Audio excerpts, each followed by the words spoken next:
Friends and welcome back to my YouTube channel. आज जो मैं आपके सामने टॉपिक लेकर आई हूँ वो है रिगार्डिंग फिटनेस, और to be more precise it is about balanced fitness. So सबसे पहले हम जानते हैं कि what is fitness. Fitness is a state of physical and mental health and its wellbeing.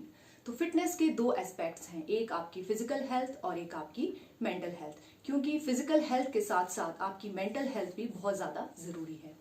अगर हम प्रेजेंट सिनेरियो की बात करें तो आज फिटनेस पे जितना ज़्यादा ध्यान दिया जा रहा है या फिटनेस के नाम पे जो इतनी सारी चीज़ें हो रही हैं वो आज से पहले कभी नहीं हुई।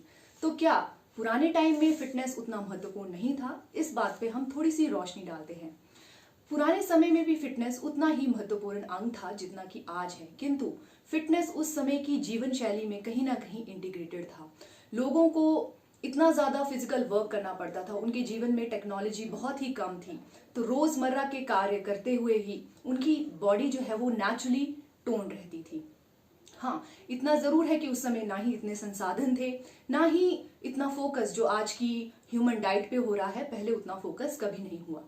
और जो व्यक्ति थे उनके पास इतना समय भी नहीं था कि वो इस बात पे अलग से ध्यान दे, तो वो उनकी जीवनचर्या में, जिसको बोल सकते हैं, या दैनिक जो उनकी जीवनचर्या है उसमें इनकलकेटेड था ये वाला पार्ट।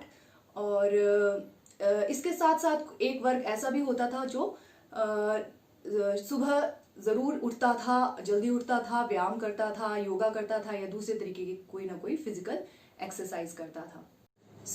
पुराने टाइम में जो फिटनेस थी इट वाज नेचुरल, तो उसको अलग से इंट्रोड्यूस करने की ज़रूरत नहीं थी। लेकिन अगर हम आज की सिचुएशंस को देखें तो आज माहौल बिल्कुल अलग तरीके का है। आज व्यक्ति के जीवन में बहुत सारे संसाधन हैं, टेक्नोलॉजी ने लाइफ बहुत आसान कर दी है, तो उसके पास टाइम भी है, संसाधन भी है, और डैट इज़ वाई फिटनेस पे पर्टिकुलरली बहुत ज़्यादा फोकस दिया जाने लगा है। तो अब हम बात करते हैं कि why there is so much focus on the fitness.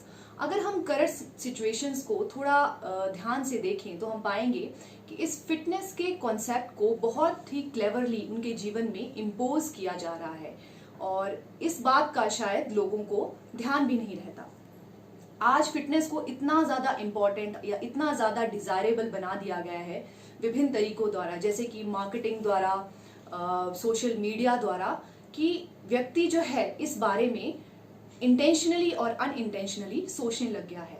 आज हम फेसबुक देखते हैं या इंस्टाग्राम देखते हैं तो उसमें हमें बहुत सारी पिक्चर्स मॉडल्स की, सेलिब्रिटीज़ की नज़र आती है, जिनमें उनकी जो शेप है एकदम परफेक्ट है, एकदम जो फिगर है वो बिल्कुल परफेक्ट है। तो कहीं ना कहीं माइंड में ये परफेक्ट शेप का जो कॉन्सेप्ट है वो इंटीग्रेट हो जाता है। आज सोशल मीडिया ने अपने टैलेंट दिखाने के प्लेटफॉर्म को लोगों के लिए इतना इंक्रीज कर दिया है कि आज हर एक व्यक्ति जो है वो खुद में एक स्टार है, उसको अलग से सेलिब्रिटी या मॉडल बनने की ज़रूरत नहीं है। किंतु वह ये ध्यान नहीं देता कि ये जो कॉन्सेप्ट एक परफेक्ट शेप का, जहाँ पे आपकी बॉडी में मसल्स इतने प्रोमिनेंट नजर आ रहे हैं, 6 पैक्स हैं, 8 पैक्स हैं, एसिड्स हैं, जीरो फिगर है, क्या ये रियलिटी में एग्जिस्ट करते हैं या कुछ और ही है? कितनी इनमें एडिटिंग की गई है और कितना इनको सिर्फ आपके लिए एक मार्केटिंग वे में प्रेजेंट किया जा रहा है ताकि आप इस चीज से इम्प्रेस हों और लोग जो है इसे अपने फायदे के लिए इस्तेमाल कर सकें। तो दोस्तों, इस तरीके से अपनी सोशल मीडिया से इन्फ्लुएंस होकर इस तरीके की पिक्चर्स देखकर जो कि लोग परफेक्ट शेप में हैं, कहीं ना कहीं हमारे मन में भी इस तरीके की एक डिज़ायर पैदा हो जाती है कि हमें भी इस तरीके का एक परफेक्ट शेप चाहिए या एक परफेक्ट फिगर चाहिए। लेकिन इसमें थोड़ा ध्यान देने वाली बात यह है कि जो लोग इस तरीके की फोटोशूट करते हैं डेफिनेटली वो प्रोफेशनल्स हैं, तो उनका जॉब ही यह है, और जो फिटनेस है उनके लिए सिर्फ एक ऐसी चीज है जो कि अटेंशन को, दूसरे लोगों की अटेंशन को गेन करती है। So their whole thing is based on how to gain the attention of the people. तो हमें इन चीज़ों का ध्यान रखना चाहिए। तो अगर हमने फिटनेस के कॉन्सेप्ट को या फिटनेस को सही मायने में समझना है तो ये जो कॉन्सेप्ट्स इसके साथ एसोसिएटेड हैं, जैसे कि परफेक्ट शेप, परफेक्ट फिगर, इन सब चीज़ों को दूर करने की आवश्यकता है, क्योंकि साइंटिफिकली या हेल्थ साइंस में भी इस तरीके का कोई टर्म नहीं दी गई है कि आप जहाँ पे बॉडी बिल्डिंग को या जीरो फिगर को आप एक परफेक्ट हेल्थ जो है वो करार दें। तो ध्यान दें कि जो एक्चुअल फिटनेस है वो एक बैलेंस्ड फॉर्म में एग्जिस्ट करती है, रियलिटी और परफेक्शन के बीच में. So it is a ideal state between the reality and the perfection. तो अगर आप अपनी बॉडी को प्रोपोर्शनेट रखना चाहते हैं, अगर आप हेल्थ के लिए कंसर्न हैं, आप अच्छी शेप में दिखना चाहते हैं, तो दैट इज वेरी गुड. लेकिन आपको ये ध्यान रखना है कि आपने परफेक्ट शेप के पीछे नहीं जाना है. अगर आपका इस तरीके का कॉन्सेप्ट फिटनेस के पीछे रहता है तो दैट मीन्स आप मेंटली जो है, आपकी हेल्थ जो है वो सही नहीं है, क्योंकि हेल्थ साइंस में भी इस तरीके का कोई कॉन्सेप्ट एग्जिस्ट नहीं करता है. तो फिटनेस की जरूरत है डेफिनेटली, लेकिन इसको एक बैलेंस्ड वे में हमें आगे लेना चाहिए. It includes both managing your weight and the flexibility of your body. तो आप अपना वेट मैनेज करें, ना ही आप ओवरवेट हो ना ही आप अंडरवेट हो. अपनी बॉडी मास इंडेक्स का ध्यान रखें और अपनी फ्लेक्सिबिलिटी पे भी जरूर ध्यान दें, क्योंकि आजकल का जो हमारी सिचुएशंस हैं वहाँ पे इंसान बहुत टेंशन में है. तो ये सारी टेंशन्स जो है आपकी मसल्स में आके कहीं ना कहीं स्टोर हो जाती हैं, जिनको निकालना बहुत ज्यादा जरूरी है. तो फ्लेक्सिबिलिटी आपकी बॉडी की, और आपकी बॉडी जितना ज्यादा लाइट रहेगी आपकी हेल्थ उतनी ही ज्यादा अच्छी रहेगी और आप उतना ही अच्छा अपने जीवन में फील करेंगे. फ्रेंड्स, फिटनेस मेल्स और फीमेल्स दोनों के लिए ही बहुत जरूरी है.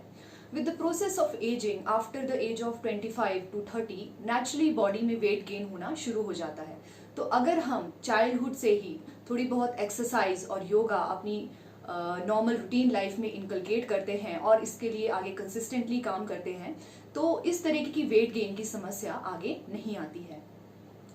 आपने यह ध्यान रखना है कि फिटनेस आपके स्वयं के लिए जरूरी है, ना कि दूसरों के लिए, क्योंकि नॉर्मली ऐसा होता है कि बिफोर मैरिज जो बॉयज और गर्ल्स हैं वो बहुत ज्यादा फिटनेस के लिए कंसर्न होते हैं, लेकिन शादी होने के बाद वो अपनी फिटनेस पर ध्यान देना बंद कर देते हैं और कई बार ओवरवेट हो जाते हैं.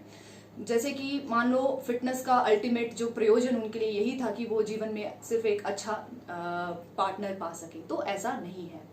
आफ्टर मैरिज भी फिटनेस पे ध्यान देना बहुत ज्यादा जरूरी है. औरतों के लिए यह समस्या और ज्यादा बढ़ जाती है, क्योंकि पोस्ट प्रेगनेंसी वेट गेन होना बहुत ही नॉर्मल है.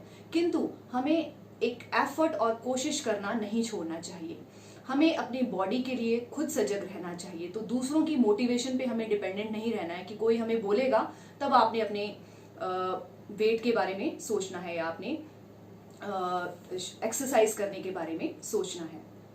बहुत बार ऐसा होता है कि हस्बैंड्स बोलते हैं, अगर वाइफ थोड़ी सी ओवरवेट भी होगी, कि नहीं तुम मुझे ऐसे ही अच्छी लगती हो. परिवार वाले कहते हैं कि बेटा घर के काम किया करो तो तुम्हारा वेट जो है वो नॉर्मल आ जाएगा. और खुद का माइंड लेडी का ये कहता है कि टाइम कहाँ है, बच्चे है, हस्बैंड है, घर का काम है, ऑफिस है, तो टाइम है ही नहीं, तो फिटनेस जो है वो पॉसिबल नहीं है. लेकिन ऐसा नहीं है. जब तक आप स्वयं के बारे में नहीं सोचेंगी तो तब तक कोई और आपको कभी भी हेल्प नहीं कर सकता. अगर दो लोग फिटनेस के बारे में सोचते हैं, अगर हस्बैंड एंड वाइफ इंडिविजुअल्स एक दूसरे को इसमें हेल्प करते हैं, तो चीजें और ज्यादा आसान हो जाती हैं.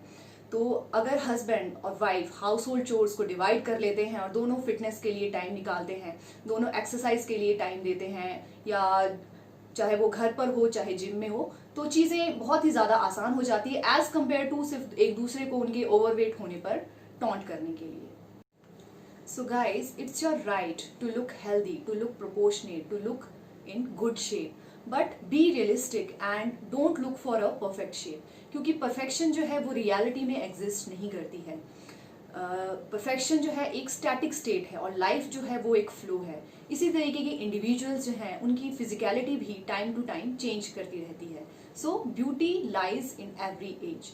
तो अपने शरीर का ध्यान रखें. शरीर एक मंदिर है, उसको फिट रखने के लिए एक्सरसाइज करें, चाहे घर में करें, व्यायाम करें, योगा करें, या चाहे जिम आप जा सकते हैं.